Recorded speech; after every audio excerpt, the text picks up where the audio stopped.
Déjà, la campagne démarre fort. Je vous propose d'entendre son slogan. Keep America great.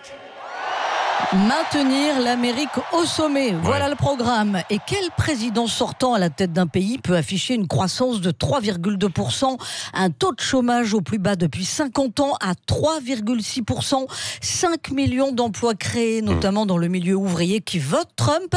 L'économie américaine était déjà repartie, c'est vrai, à la fin des années Obama, mais Donald Trump a donné un sacré coup d'accélérateur avec une baisse massive d'impôts pour les foyers, pour les entreprises, et tant pis pour la dette publique qui, elle, continue à gonfler. Donc, oui, Donald Trump a des chances d'être réélu parce qu'il a de bons résultats économiques et puis une politique qui défend les intérêts des Américains.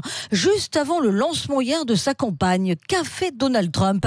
Il a tapé du poing sur la table. Coup de semonce pour stopper l'immigration illégale en provenance d'Amérique du Sud. Plus d'aide financière américaine si vous ne vous occupez pas de vos migrants. La semaine prochaine, ils sont tous renvoyés chez vous, dit-il, en visant le Guatemala. Voilà, c'est brutal, c'est du Trump, mais c'est sacrément efficace.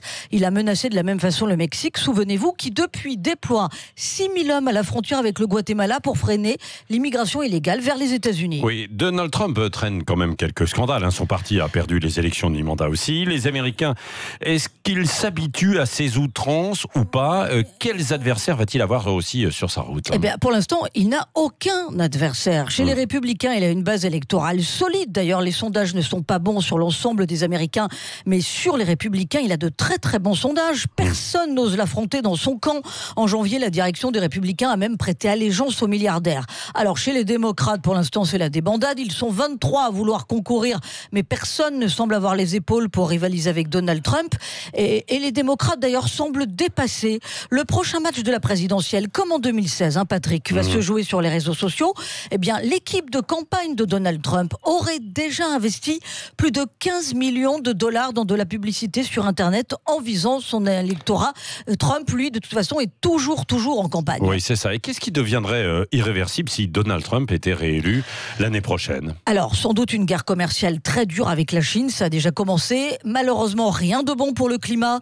La plus grande puissance mondiale ne fait rien pour lutter contre ces émissions de gaz à effet de serre. Enfin, attention aux déséquilibres internationaux à venir. Le feu couvre entre les États-Unis et l'Iran et Donald Trump n'a rien réglé avec la Corée du Nord. Mais s'il est réélu en 2020, le président pourra se targuer d'une chose.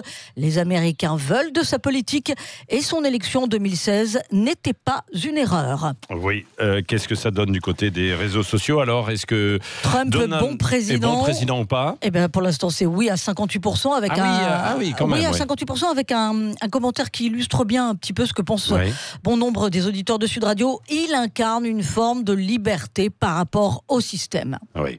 Vous continuez de voter et puis on en débat tout à l'heure donc dans le journal après le journal de 9h.